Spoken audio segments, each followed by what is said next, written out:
Trauma Behind the Badge tonight. And hey, first of all, let's give it up. We're all together. We're all together. Doesn't happen a lot. Doesn't happen a lot. Doesn't happen a lot. We're all together, man. So that's always great, especially around the holidays, man. But we've all been busy though. Like everybody's been everywhere. We've probably been a few weeks before the last show. And I'll bring up the first thing is that we did go out to California. I know we spoke about that. That has happened, and that'll be coming out after the first of the year. I finally edited that whole thing, so we'll be talking about that. And that was just an amazing trip. And again, to have everybody together. Doug couldn't make out to that one, but the other four of us were there. Great time. And we'll go around the horn and kind of catch up on what everybody's been doing. Since we last were on the show. So Richie, man, you're first, brother. What's going on with you, man? Just staying busy. You know how it goes. A little bit of travel, a little bit of what's the best way I can put this? Coming soon, and I'll leave it at that. It's coming soon. Some things are shaking up a little bit. Hoping to maybe by the next show have an announcement, and then I think. I've already reached out to Rich based on the upcoming announcement to kind of put him in touch with some people. Right. And what we're talking about is Rich is having another baby. Yes. So that's what's going on. There's another one. There's another one out there. There's another one that's on the way. He's got one in the oven. He figured at the ripe old age of what are you not right? 47. What a good time to get restarted. Yeah, he wants to go ahead and start again. He said, "I'm gonna go ahead and put one more in Mama and see what happens." Hey, Rich, hey, more power to you, my brother, and nothing wrong with that. So Science is amazing. Right. Tiger King, what's going on with you, my brother? What's up? Kind of a light load lately. Not a little bit of traveling. We'll just leave that all alone. We'll leave that all alone there, Chris. A lot of stuff in the state, but out in Cali with you boys, and then Virginia, and then got some stuff coming up in March in Rhode Island, and then I'll be out in Sacramento for 5 days in April, I think. Yeah, you look so broken up about it. Right. I'll be out in Sacramento, no big deal. Yeah. And then I've been playing the pawpaw role. Yeah. Picking him up from school and teaching him good words and all that kind of stuff. I can only whenever he wants to expand his vocabulary, I know Uncle Rich and Uncle Chris are here for it. Hey, I'm still trying to get Parker to quit. When he sees me, he goes, "Hey, fucker." That was one meeting. One meeting. That's all. And he's hooked on Duncan, so my job's done. That's it, man. Like I say, looking forward to the holidays and. Very nice. Scallon, what's Chris Kringle? Scallon, what's going on with you, my brother? And we want to make note that you really can't see us, so you can't, you don't see none of that, right? My glasses fell off. I was at the gym. I came down, and the side, they didn't break. The side fell off, and I don't know. But you can't see shit. Hey, move your face to the right a little bit. You're not staring right at us. Move your face to the right. Right. No, dude, it's been. I'll tell you what. For not having a job, I've been super, super busy. The place that I was working at hates first responders, so I'm just putting it out there. Right. Can you guess who didn't sign a non-defame claim? No.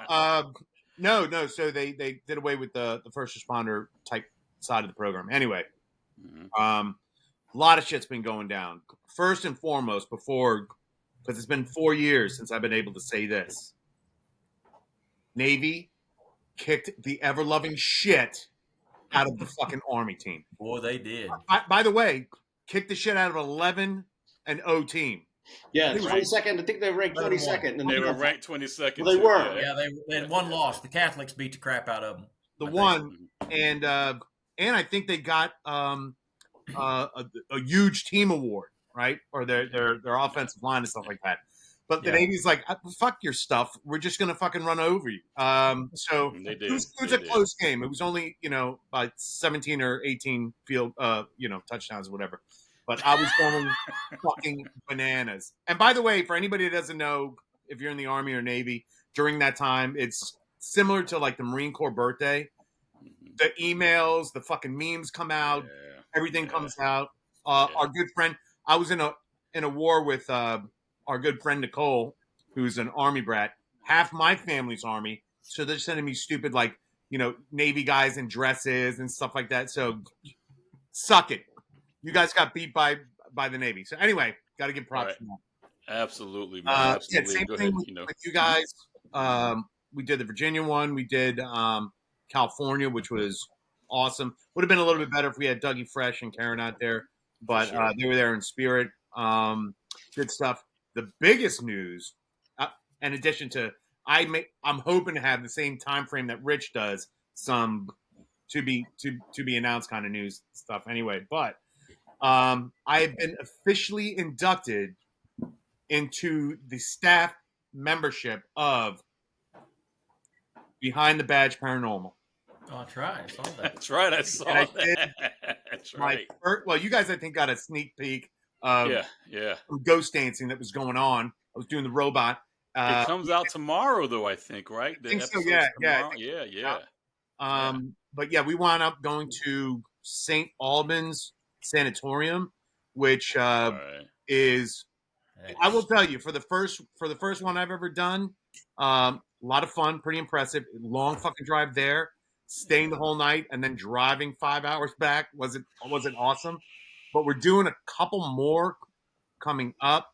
But super fun. I think the videos come out. Big shout out to them, to Jeremy and all those guys over at the Beyond the Badge Paranormal. Beyond the Badge, They we're looking to get again some more subscribers, and it doesn't cost you anything. Just if you watch us, definitely link over to them, the YouTube page, and check them out, because some good stuff happens. They get some sponsorships to help offset some of the costs of going out there to do that. And it's all, and I don't know that I've met, with the exception of one or two people, a bigger supporter of Survive First. Every video that he does, much credit is given to Karen and Doug and the Survive First logo and all the stuff they're doing. And it truly is. Jeremy and those guys truly are about mental health for first responders and veterans, man. That's which is awesome, because it's like entertaining good content, but it's also like, hey man, look out for yourselves. And they owe a lot of credit to Survive First. So they got to give props to where props is due. I have New York Fire, which I don't know why they didn't reach out to Tiger King, but I got New York Department of Fire coming up beginning of January up in Albany. And teaching another Power and Pierce through the National Fraternal Order of Police's Officer Wellness Program.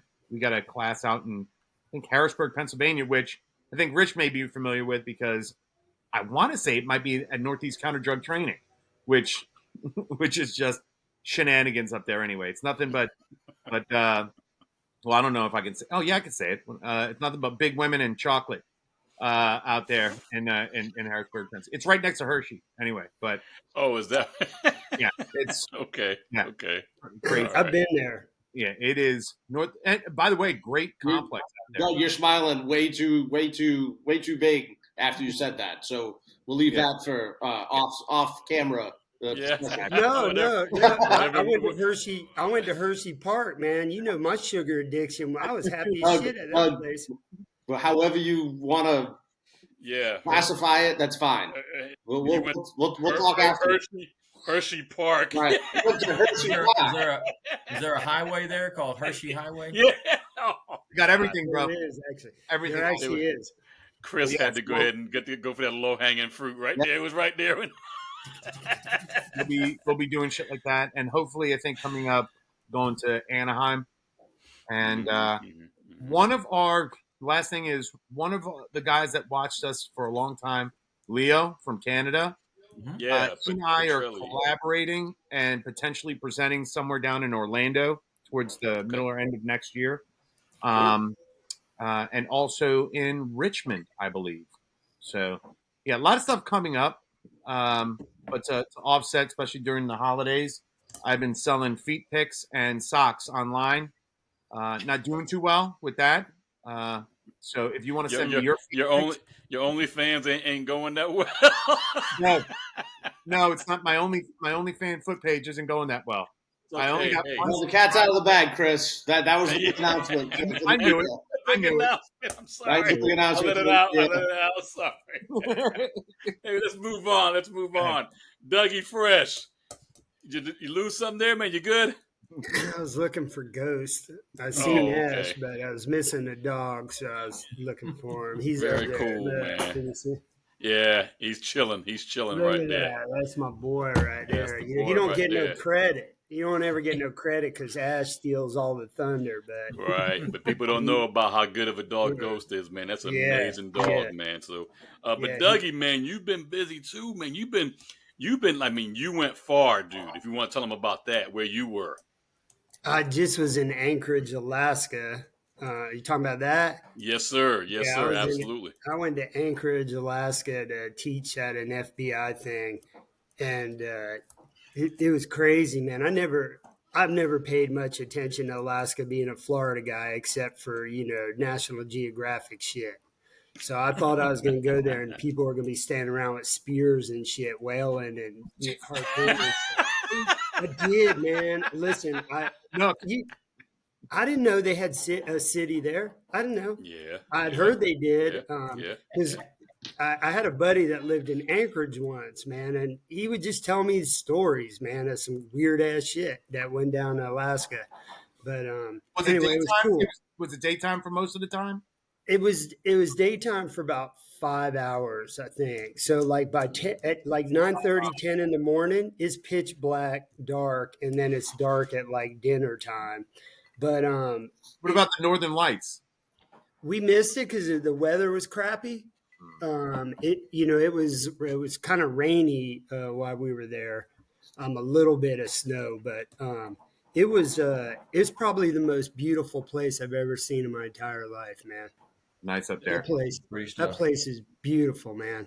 And I met a bunch of cool people there. We hung out with a bunch of cool cops and cool people up there. Shockingly, they were all cops that were cops somewhere else. Really? Yeah. Like everybody we met was like, oh man, I was a cop, in North Carolina, and I came out here on a hunting trip and I went home, packed my shit and moved back. Like those type of stories. So insane people. Yeah. Everybody's a police chief. Nobody's a cop. Everybody's a chief because there's like 2-3 people in the departments. Right. And, when the phone rings, it's for you. That's right. That's right. Yeah. Can you imagine responding to calls in a plane? Yeah. They do that out there. Yeah, for sure. I met this dude, this chief. Shockingly, he was born and raised in Polk County, Florida, like me. We went to the same high school together, but we didn't know each other. And he went there, and his first call was a grizzly bear. He had to shoot a grizzly bear. And he said he shot him 4 times with a shotgun, and the thing just ran away, like laughed at him. That type of story. But no way. There's no way. Well, shit. That was it. You were up there with Karen, and y'all did your thing up there with Karen. So that's cool, man. And if you don't go, Karen goes. And right. So I just wanted to add. So I forgot that I just came back from Michigan at the same time Doug was out there in Alaska. Mm-hmm. And go figure that it was colder in Michigan than it was in Alaska. Oh, hell, you got the giant ass lake that's spitting up all that cold ass water. What do I know about freaking snow and driving in the snow? I was a fish out of water up there, and the snow like a Puerto Rican gnome. I I called him probably 10 minutes after he just cleaned off the car. And Raul for the camera here is usually his calm self and tries to keep everybody. But there were a lot of the New York came out of Raul. the New York Rican came out of Raul. There were some expletives about being cold and snow and why am I here and all that stuff. So Man, that was for also an FBI NA thing, and I told them I wanted in my contract that if the temperature goes lower than my age, I don't have no reason to go there. So I just it was cold, man, and talk about I know Tiger King always tells about. I talk about locking up, man. I almost locked up in the parking lot. I can imagine. You know, I had to. Everybody's out there taking the snow off their car. And I'm like, what is this thing that they're doing out there? Like, what? They just turn it on and it kind of melts off. The guy's like, no, you'll be here for a day. Wait, that should have melt off. So it was that was an experience to say the least. And then driving you guys are used to, like, because I just did Largo. I went back to Largo to do the ICISM class, and it was 38 degrees here, and I landed there and it was like 70, and I'm like, yeah. I mean, I literally, when I flew to Michigan, I was in Lansing, by the way. When I flew up there, it was, I think it was 70 something here. When I got there, it was like 20. So yeah, big differences, man. Once you get right about Georgia, the temperature drops, and this is way different. So we were 70. We were 70 here today, and then tomorrow morning when we wake up, we'll have a wind chill. It'll feel like 21 degrees. We were 70 today. That's crazy. We're like 60, up in the VA. Hey, you know what I didn't tell you, Chris Fields, you'll like this. I meet my grandson tomorrow for the first time. Awesome. Nice. They in town? That's right. Yeah, I'm actually going to see every one of my kids. That sounds funny in itself, right there. Every one of my kids. I get to see all 5 of my kids tomorrow night in Orlando for the first time in many, many years. Wow. What time is that going to be, Doug? What time? Yeah, what time? I don't know. Karen knows. I don't know numbers anymore, so I don't pay attention to it. I just wear a watch. Okay, so let's put it into food. Is it lunchtime or dinner time?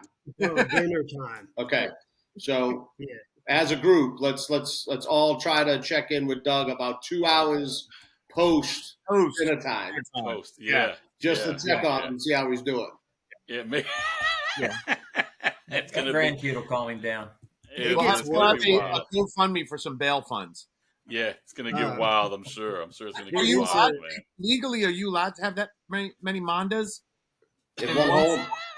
Right, there's a bunch of Mondas in Orlando. I just don't associate with them. But it'll be neat. But I'll have them here until after Christmas. So I will have all my kids home for Christmas this year for the first time in I think maybe 9 years or something like that. All my sons are in the military, so they've been gone. Especially Cody. Cody's been gone I think 6+ years. He just came home, so that'll be special. And then my grandson, he just turned like 4 months old or 3 months old, something like that. Good looking little guy too, man. Good looking little guy, man, for sure. Wow. For sure. Awesome. They made a good one. So guys, let's get into what we're gonna talk about tonight. And I'm gonna start off and gonna kind of bring it down a little bit. We just had a suicide in Polk County Sheriff's Office down here. Happened Sunday night, Monday morning. One of the deputy sheriffs took their life, and this is a hard way to say it, but 'tis the season, isn't it? Mm-hmm. Yeah. Tis the season, and we I think every year we kind of talk or we touch on this, but this is the season, man. To just for me, it's a. I was talking to Rich the other day when we were texting about some stuff and doing the. I told him this is for me. It's like taking that yearly taste of hemlock. I just got to get through the poison days. And just because it's just tough for me. I have a hard time. Getting through the holidays for a bunch of different reasons. And is that normal through the first responder realm? I mean, what's? I mean, I think a lot of people that I talk to that have done the job or have retired from the job, it's always one of them things. You either have worked it or you've missed so many, or it just didn't mean a lot to you because we were so tied up into the work. And I'll tell you, full disclosure, Raul, in our conversation, it's one of them things where it's like, oh shit, now I have to deal with this. Like we all kind of used work as the excuse as why we couldn't go home or why we couldn't do this or why we can't do that. Right. And now being retired and being home, like Lisa will tell you, like I'm an asshole to begin with, but like I want everything to be perfect because I just want everything to be perfect. And if something goes out of whack, what the fuck? And I'm horrible. Now, I'm also the same guy that absolutely fucking loves Christmas. And as soon as, the local fucking stations here in Virginia switch it over to fucking Christmas songs, that's fucking programmed in the car and it puts me in a fucking halfway decent mood. So it's just one of those weird, like you said, like it's a weird holiday season for me. There's been loss in the month of December for me. So like, just very weird. You know what I mean?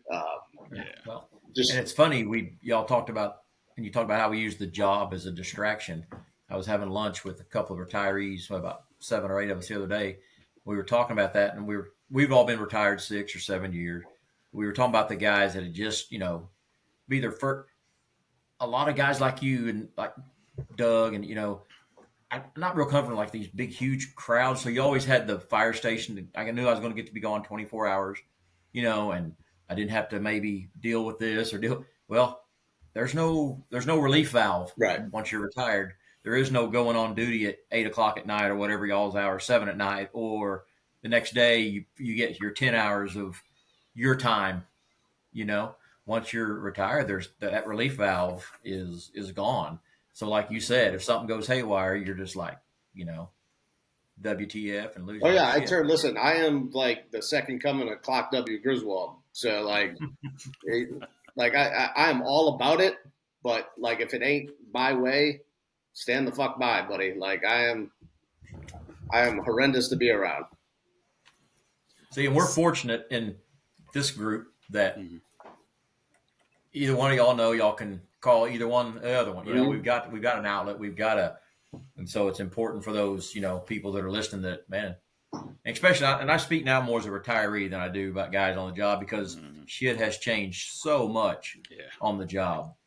Yeah. I mean, the Oklahoma City Fire Department now has a department that if they make a drug overdose OD call, 3 or 4 weeks later, a fireman that works in this certain group goes with a clinician from the city. They go back and visit this person and, see what else they can do for. And I'm going, what? Wow. Good. We used to go back to station, cook dinner, and make fun of. I mean, that was just the way it was. Right. So, that was our outlet for whatever. So we were talking about how it's just kind of it's a new world. So I tell the new retirees, man, you got to have somebody to that you can depend on. And if that's just like sitting around, we do that lunch once a month. So we sit around and tell the exact same war stories. I know the first Monday of next month, I'm going to hear every story I heard the first Monday of this month. But I look forward to it every Monday, every first Monday of the month. So, well, it's weird. We're talking about that. I look back at when Doug used to tell us about his folding of the clothes. That was the highlight of his day, was being able to get through the fucking the dryer full of clothes that was left behind for him by Karen. His Karen was off to school or whatever, and I'm in it, buddy. I'm putting clothes away. I'm mopping floors. I'm doing all these things, answering phone, doing the work in between. But when it comes right down to it, you're like, so this is what I'm doing now. This is what I'm doing. This is my purpose. Yeah, this is what I'm doing now. Yeah, and that's so Scallon, really quick, man. What's your Christmas experience, man? What's your experience around the holidays, first personally, and then just in the agency and talking to people? Well, I've always, since I don't have kids that I know about, I've always taken holidays for work for other people. Like if me and you work together, like my old partner, family, kids, and everything, I would stay at work. I'd be like, I got the shift or I got the on call. Big thing was over in narcotics was being on call, or for homicide was being on call. I would take it.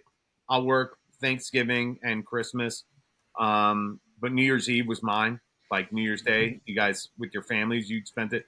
That's my time. This is a shitty time of year.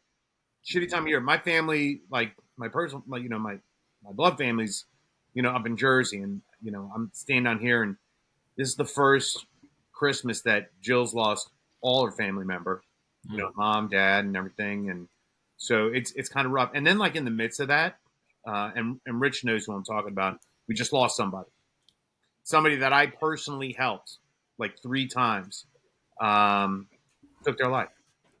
So we get that, and also especially for us here at Trombone Badge, the beginning of January is the shittiest for me because that's when we lost Patty.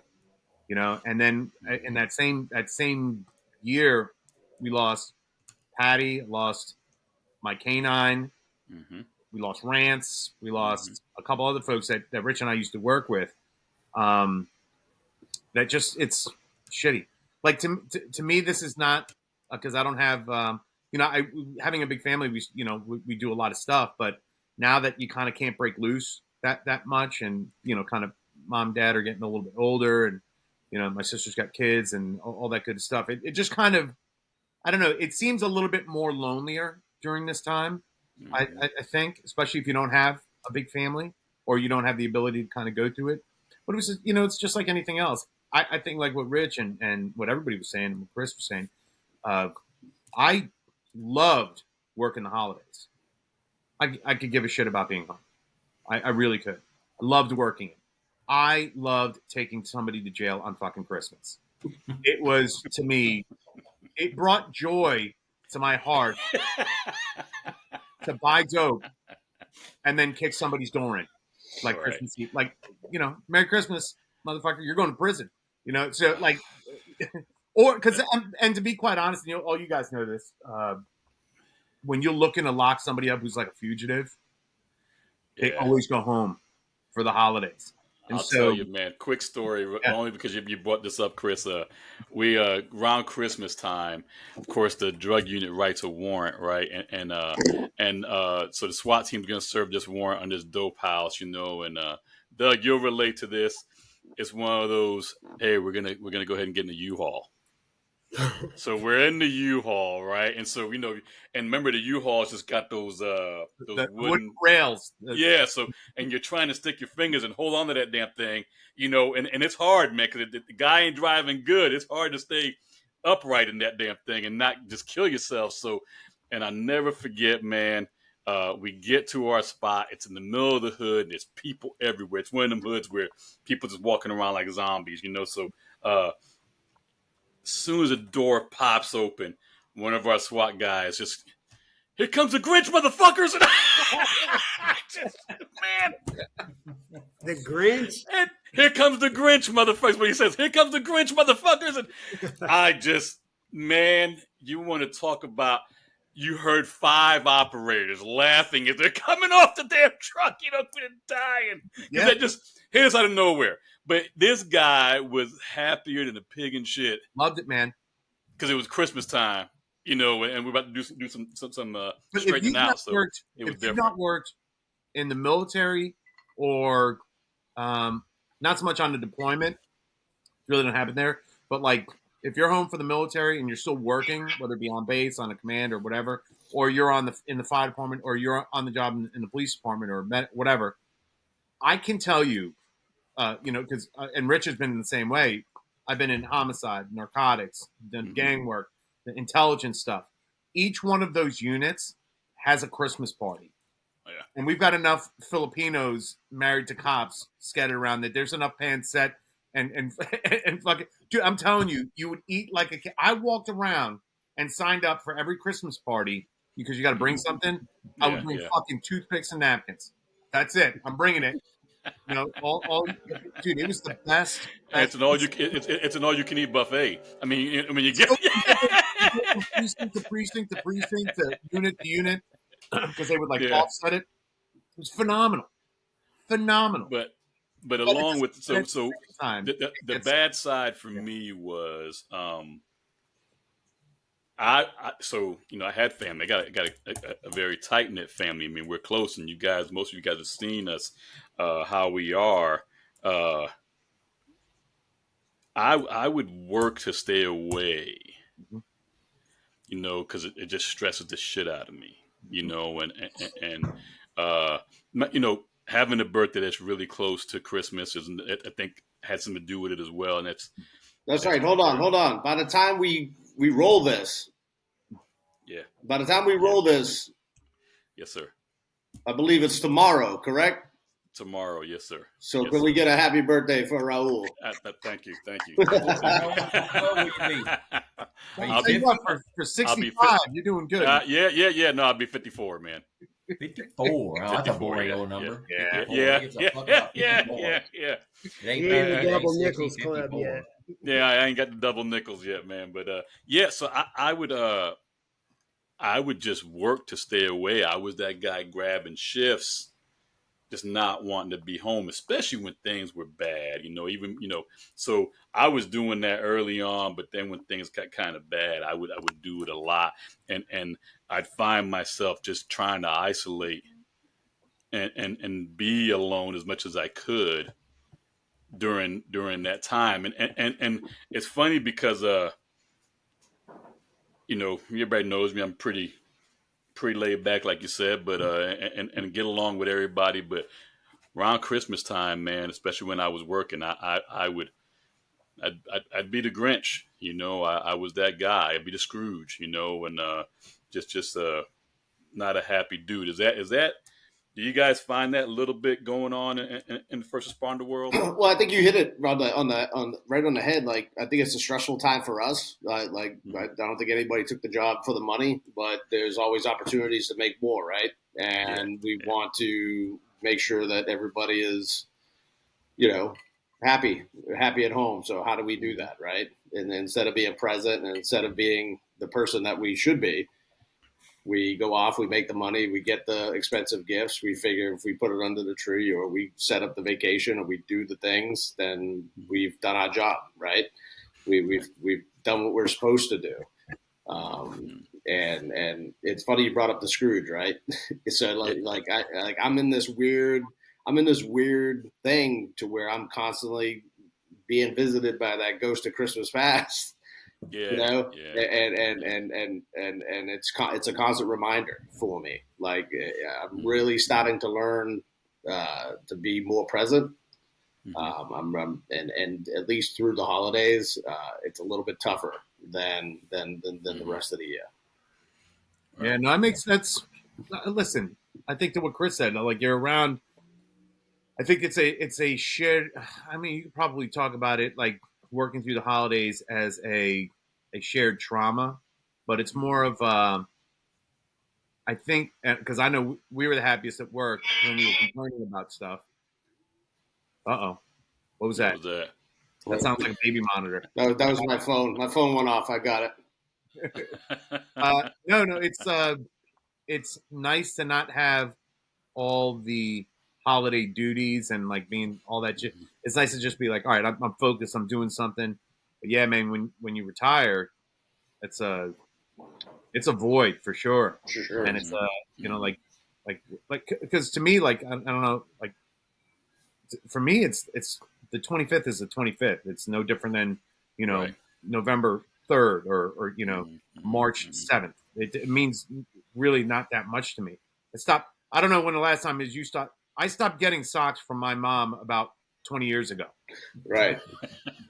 And the only thing, I will tell you this, the one thing I used to look forward to every year for either birthday or Christmas was my aunt, who I guess was drunk for the first part of my life, lost track of my age, and always sends me the wrong birthday card, like a year or two behind or ahead or something like that.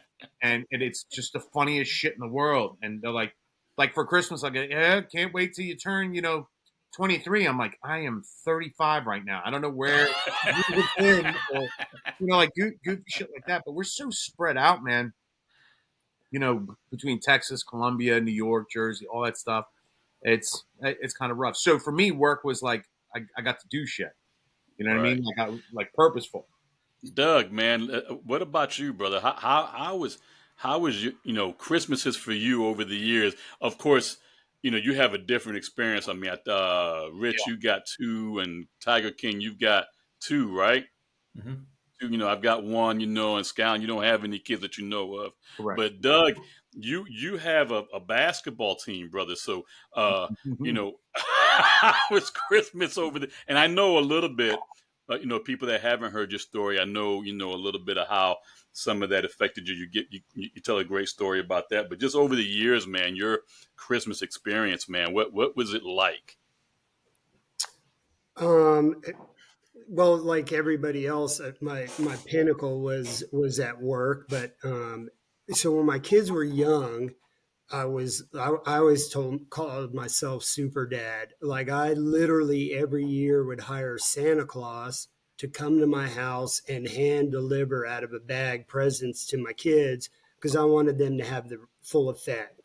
And that came because I grew up dirt poor. My parents immigrated here from damn, I was going to say Hawaii.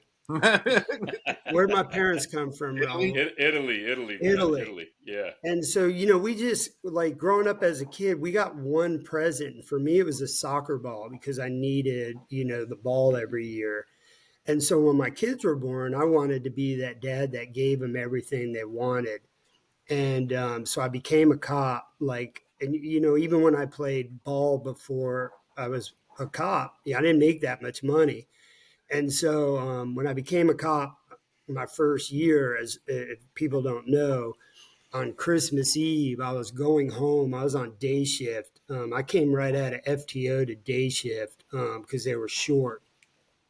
And I'd only been a cop a couple months, and it was Christmas Eve, and I was on my way home, and a call came out of a vehicle versus pedestrian. And so I was like, shit, I better stop on my way home and help these guys because I don't want to be the new guy that's an asshole that's going home on Christmas Eve. And I had Christmas Day off the next day, and just fell that way on my week. And so I pulled over to help out. But as I was going home, all excited, like always, I'd bought my first son. I'd only had 2 at the time. I bought him a dirt bike, and I had it in the back seat of my Crown Vic. It's a little Honda 50, so it fit back there. And I was all excited going home. Well, anyway, cut the story short. When I walked up to the crash, it was a little girl, and she was riding her bike home, and a senior citizen had a heart attack and went off the road and slammed her into a concrete pole. And so I wasn't prepared for that as a police officer. They don't tell you that's going to happen right out the gate. Just like they didn't tell me I was going to be in a shooting on my first day as a cop, right? They don't tell you or prepare you for that. And so, anyway, I went home, and my starter wife, she was mad at me for being late. And I don't call her ex because she's still here, man. She's still I'm actually gonna be hanging out with her tomorrow night. Like I said, 2 hours post dinner. We'll be checking in. Her and her husband they're awesome. We have a great family dynamic. They're actually spending Christmas with us this year too. So she was upset because I was late, and Christmas Eve is her night. That's her thing. She liked Christmas Eve. And when I came home and told her what happened while I was late, she said, oh, great. Thanks for ruining my Christmas too. She didn't mean it in a bad way. Just, we were young. And so I tell people in the audience, I go, I never came home ever again in my life from work and told anybody anything. And so that night kind of changed the way I did Christmas. I kind of removed myself away from Christmas after that because I held on to that trauma. I'm still bothered by it. As you guys know, when I tell the story, I usually get all choked up. But and then what it did is it caused me to push my family away. And it caused me to push my other my real family, my brother, my mother, and that was part of my demise. And then ultimately, you know, down the road, one of the last things I did with my son was on Christmas, Cameron, my little guy. And so, you know, I had another reason to hate Christmas, right? You know, because all this stuff. And then, you know, I wouldn't go home anymore. I spent maybe 7 years. I wouldn't see anybody on Christmas. And my mother called me all upset one time, and because I wasn't coming over for Christmas, and I told her I couldn't. I just wasn't over losing my son, and um, she made the comment, "You well, you just got to get over some of that stuff." That's not the thing to say, and so I pushed my mom away, and I tell that story too, and then I lost her. I lost her right after we lost Patty to COVID, and so those types of things are impactful. Little things like that can affect the trajectory of your life, your personal life, and then let me just add the one thing that I noticed. A lot of the phone calls I get during the Christmas time are cops, young cops, that don't make the specialty money yet that we all made, and are new in the job, so they're not making a lot of money. The stress, so you got the stress of work, and then you got you're at work 40, 60 hours a week, and then you got to go home, and you're not feeling the need at home, so that causes more pressure on the families and causes more pressure on the cops. It's just a big whirlwind. But my family dynamic now, since things have changed, I've been retired since you guys retired, and now I look forward to my kids, but also that's all I have to look forward to the rest of my life is when my kids come around during the holiday time. So it's become important again in my life, as I was saying earlier. I would just, along those lines, just to put it in perspective, which is why I'm not super like, yay, Christmas or holidays. I deployed at 18 years old. Yeah. And when I came back from a deployment, aside from divorcing and all that other awesome shit that goes through it, I joined the police department. So for almost 35 years, I've been working holidays. So to me, that's like to me, like a random Thursday is I think more significant. And the only other difference is that you get reminded of like when they do have like the Christmas parties and stuff like that, and with people with like big. I have a big family. I just don't have kids, but so like I hear a lot of the folks talking about like the empty nesting kind of stuff like that. My place is always don't have kids that you raised. That's all. Yeah, that's true. But you know what I mean? Like I don't. So I think it's like a conditioning thing. Like it's what we know. I think if someone told you, and I think it's the way we are now. I think if somebody's like, "Hey, listen, can you do this on this day?" We're like, "Yeah, sure." And they're like, "Oh yeah, by the way, that's a holiday." And we're like, well, "Whatever." It is. We work. I guarantee you, just between us here right now, if we had in 30, 40 years, we've probably worked more than we've been home for every holiday. Oh yeah. Hands, I would say in upwards of 75%. And I say that because working specialty units or working, like if you're not doing like 8 in the gate, not to diminish anything about patrol or anything like that, or just just kind of these day shift type jobs. I've worked a bunch of day shift jobs, but they've always worked into like working nights or weekends or holidays and stuff like that. So to me, not having that now is weird. Yeah, and not only did that, Chris. I made the comment. I think between Doug and Raul, talking to them, with this group, this is great. Like we get to do this. We get to get on. Damn, not enough. But when we do, it's an immediate, coming together, or we meet up someplace, and it's great. I think the reality, kind of what Doug had talked about for years now, is those people, but also they're so fucking far away. You know what I mean? So like, it's not like I can just get in my car and go see Doug or go see Raul or go see Chris. Yeah. Or even if I go see Scal and he's fucking traveling to Arkansas, where like there's only so many people in that circle, right? And you know, I'll even throw Chris Rinker in that, and he's three hours, you know, west of here in Newmarket. So like, it's not like when I'm having a day, you know, the phone is great. The phone is great. You know what I mean? The phone's great, but there's something to, you know, going to meet for lunch or going to be face to face and having that interaction to where someone can call you out and be like, "Hey, are you good?" You know, because I can hide behind this all day long. Yeah. I can hide behind a text. I can hide behind a fucking phone call all day long. But there's something to that, you know. Hey, let me put eyes on you and call you out on your bullshit. And I think around the holidays, it's unfortunately, I think and I speak for probably all of us, this is our isolation time, which isn't good. It isn't good. You know, it ain't good for any one of us. So what's with the blue candy cane? So you look like a prison Santa Claus. This is my sister. Cane. My sister is having a Christmas Eve party, and you have to come in your favorite character. What are you, Jewish? Oh no, he's Scrooge. I'm the Scrooge. Scrooge. The Scrooge. This is a whole freaking dress thing going on here. It's well, keep that down, buddy. They come in men's sizes. PG-13 program. Listen, that ain't no Scrooge robe. He brought that shit back from the fucking Middle East. Is what he did, man. Fucking pom-pom on that bitch.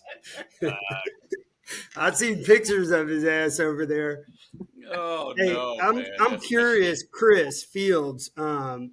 So, you know, I always think, you know, firefighters, they you know, you don't get a lot of calls on Christmas as a cop. Yeah, everybody's behaving, right? Everybody's getting along.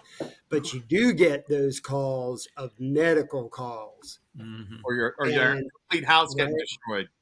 And so that's pretty shitty because I always notice that with my firefighters. You know, the firefighters I worked with as a cop, they all live around me within walking distance. And so I know them personally on the job and off the job. And man, those dudes worked horrible calls every day, crashes, kids not waking up in the morning from SIDS to all those things. And I always felt sorry for them, but I do know that in the firehouse, and this is my question, do they let y'all's family come to the firehouse and hang out? Oh, yeah. We always have, if you work a holiday, you usually always, every station I work at, I was fortunate. We were all pretty close knit. And yeah, we would always have a big, huge family. All the families would come up and everybody brings something, just like if you're going to one of your relatives' house. And you hope you get to sit through the whole meal, you know. And but then there was times you're thinking, all right, I hope we get a call. Yeah, it's getting crazy in here. But no, it was. And I was just thinking about that when we were talking about everything because yesterday was the year anniversary of a buddy of mine that passed away from cancer that I worked with at my last station I was at the last 7 years I was on the job. And that dude saved my life more than once. Not on the job related, off the job. I mean, just a great grounded Christian guy that I could always turn to and talk to. But it was always, that was his thing, was the family. We had everybody up at the station, you know, just like we were at home. You know, if you wanted to open presents, some kids would, you know, Christmas morning, there was times he would secretly like call the wives, say, hey, come to the fire station, let your kid open one gift on Christmas morning, you know, with dad here, you know. Because a lot of times what we'd do on Christmas Day was, if I worked Christmas Day with two kids, we'd get up at 4:30 or 5 and open presents, you know, so I could be at the station. So yeah, it was. It's and it's just the nature of the beast of the job, you know. It's family because you're with them 24 hours, you know. I think they say if you work the way we did our shifts, the way we worked our 24 on and off, if you did a 25-year career, you spent 1/3 of your time 1/3 of that 25 years you were at the fire station. I mean, that's a lot of time. That's a lot of time with other people. Yeah. That's pretty accurate. I mean, if you look at it, it's probably, I don't know the math, but it would probably be pretty significant to law enforcement. Yeah, for sure. But our department, I got to brag about them. They were really cool on Christmas Day. They would let the families come in. You know, I was always in a specialty unit, so I didn't have to work Christmas in the mid to latter part of my years. But they would let all the families come in to spend the day with their cop. And then you just answered calls from the PD. So you didn't have to go out and cruise around. You just responded from the PD. And, you know, the guys that didn't have kids, they would always be like, hey, man, stay here with your kid. I'll go shag that call for you. And I always pretty much respected that at the PD. Well, Rich and I, we worked for a department that back in the day would give you a $15 food line coupon to get a turkey. And then too many people were buying beers, so that then they changed it so you couldn't buy beer with their $25 or $15 fucking food coupon. The best was the fleece. The fleece throw is really. We got a fleece. It wrapped up, and there was a badge on it. And when you unfolded it, the badge is in like some random corner, like a sheet with just some random badge stuck on the side of it. Fucking ridiculous. And then they just stopped. Then they just stopped altogether. They were like, "Man, they were like, fuck it, we're not giving them shit."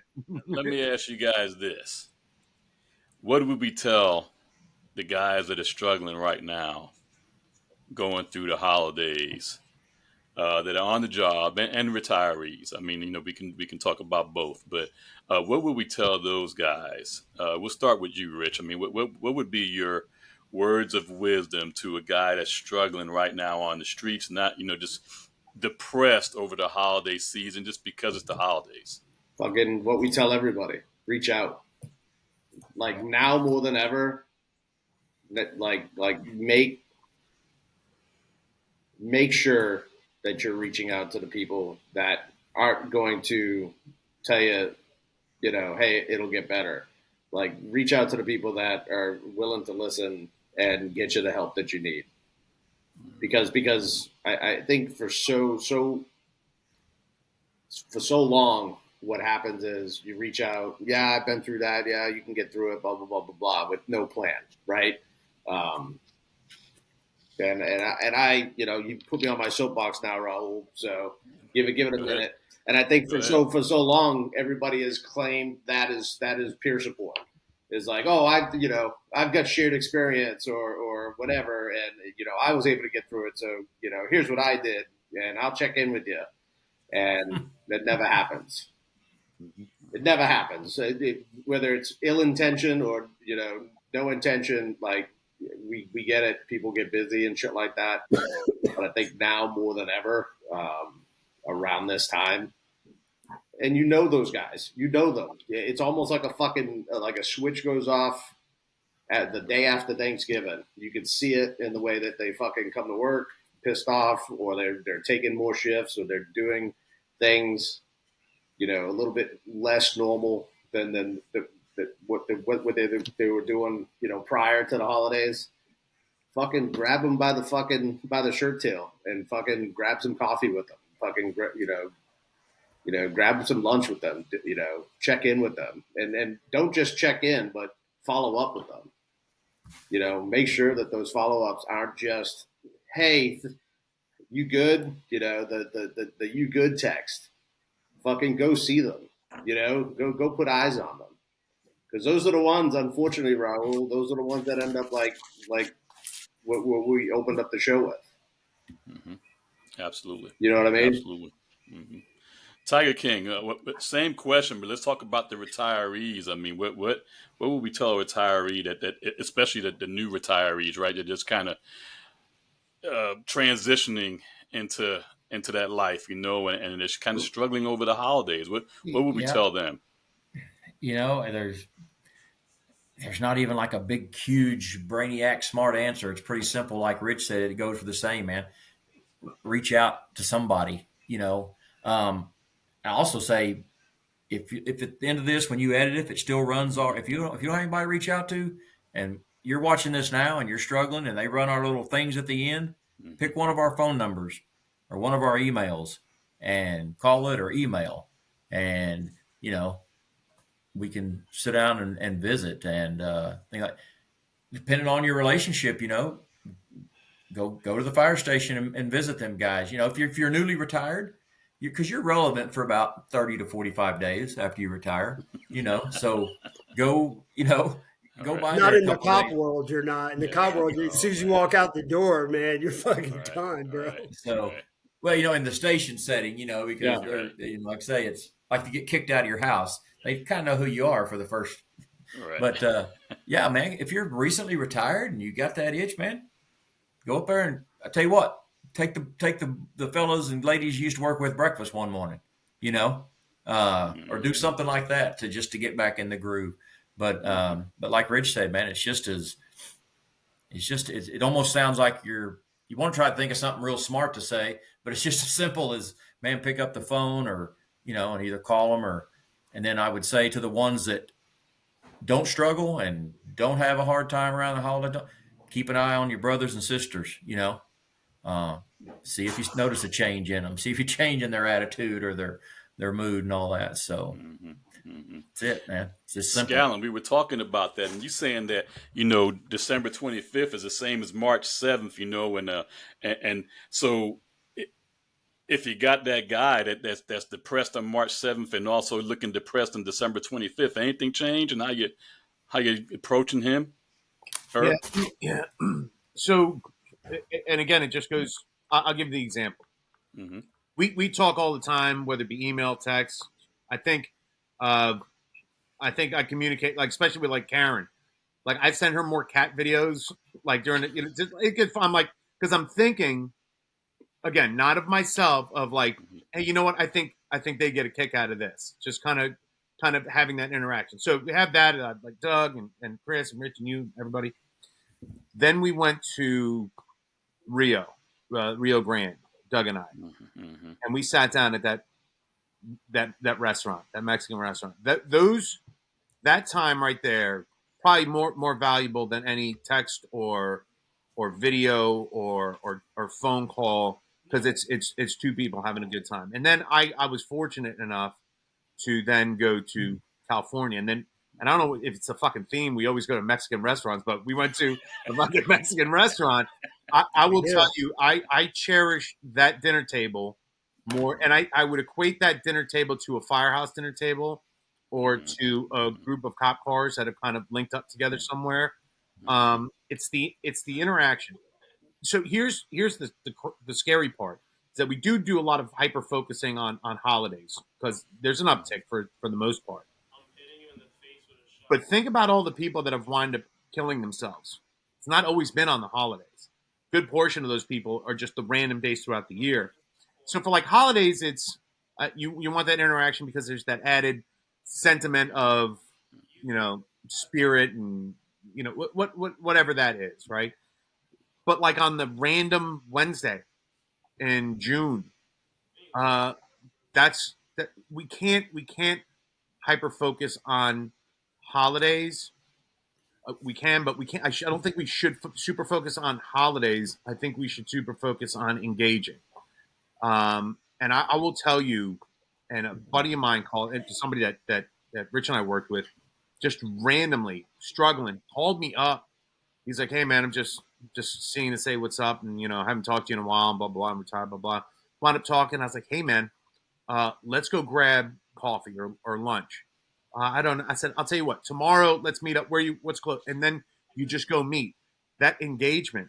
Now, like for holidays, what I think is really really good is having that person that's struggling through it make an effort to help somebody. And I say that because it puts them in a position to engage with somebody face to face, or volunteer, soup kitchen, or wrap it. Like in the mall, we have some things where you can charity to wrap presents for people, and say, even if you don't have a fucking wrap, fuck them. They're coming for free shit. They're gonna get free shit. That's what they're gonna get. I think that's what's scary for me is not Christmas. What's scary for me is the second week in January, right, when Christmas is over. And now they're not worried about you because it's not the holidays. That's scary. So just the face to face, and it doesn't. I'm telling you, man, it could be a 15-minute, an hour long phone call is great. Doesn't compare to a 15-minute coffee with somebody or a lunch with somebody. They're worlds apart. So it has to be meaningful and it has to be consistent. Yeah, You got to pay attention, right? Yes, yeah, I hear you. I hear you. And that's exactly what I was trying to get at. So that, well said, well said. Well, hey guys, we're pretty clear. Yeah, we're up on time here, so I'm gonna go around the horn, man, and close up. We'll start with Tiger King, man. What do you got, buddy? Short and sweet, man. If you're struggling, like you said, on the holidays or a Wednesday in July, take a shot of our numbers, our emails, and don't hesitate to reach out. And I'm, probably the last time I talk to y'all again. So Merry Christmas to you and your families. And Doug, enjoy that grandbaby tomorrow. Take fucking pictures, douchebag. Yeah, tell take Karen some pictures. Karen, if you can hear this, take pictures. Take pictures. I'm sure she will. Yeah, I'm sure she will, man. Dougie Fresh, man, since we're talking about your grandbaby, man, go ahead, buddy. No, I was just excited for a minute, but I would say to everybody out there, since we're talking about Christmas and it's coming up, be mindful of the things you post on social media because not everybody's going to be as happy as you are. I know that impacts a lot of people, and also don't use your Merry Christmases on social media. A lot of people think that's sufficient enough now. And that's kind of what everybody before me just talked about was making sure that you make it personal. There's nothing, I don't like that on Christmas Day, the text. Call people the day before, the day of, and be mindful of your surroundings. If there's somebody at work that might be alone that day, even if you don't like them, make sure that they're okay. Because that's really what Christmas is about. Just like the saying, Jesus is the reason for the season.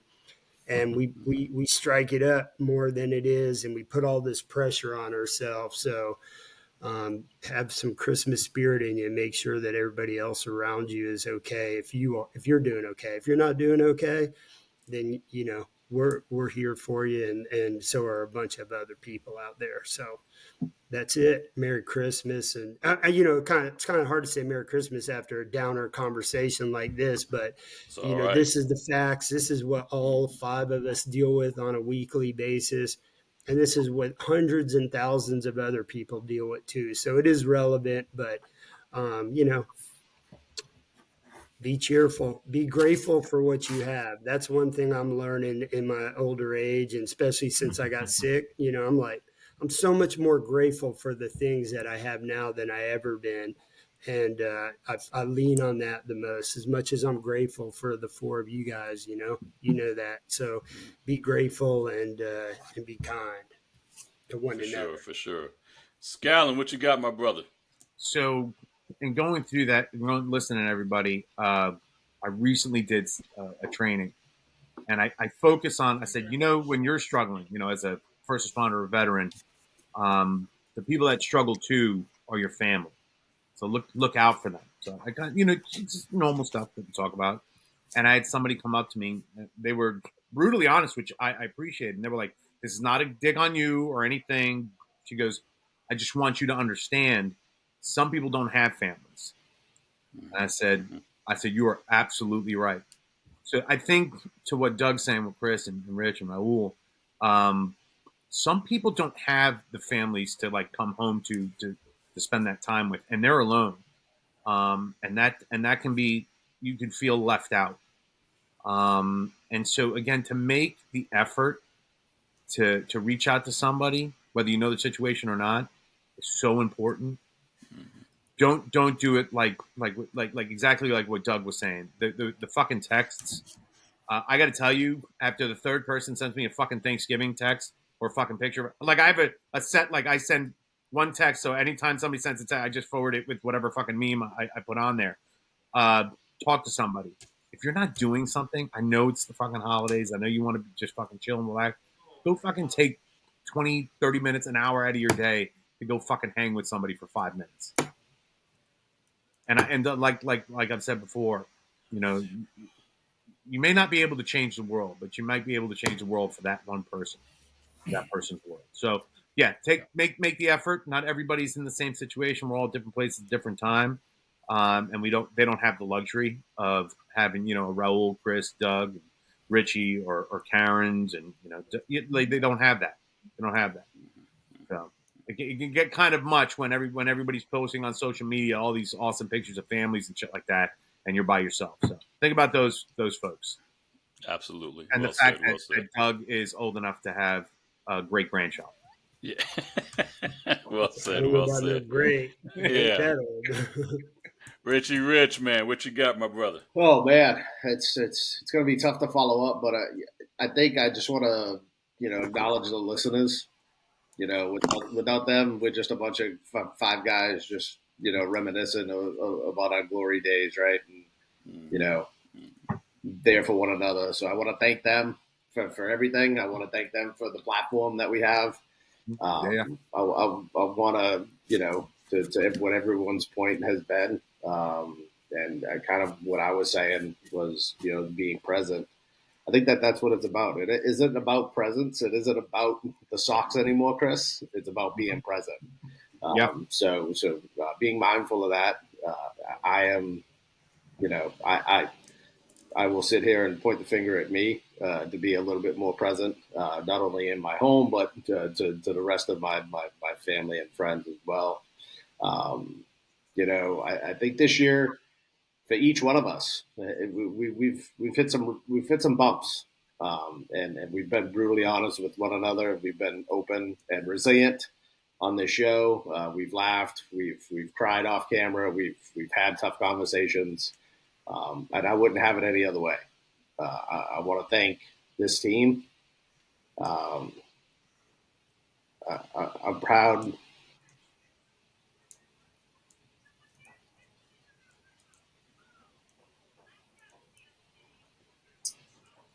You're good, brother. We're proud of you too, man.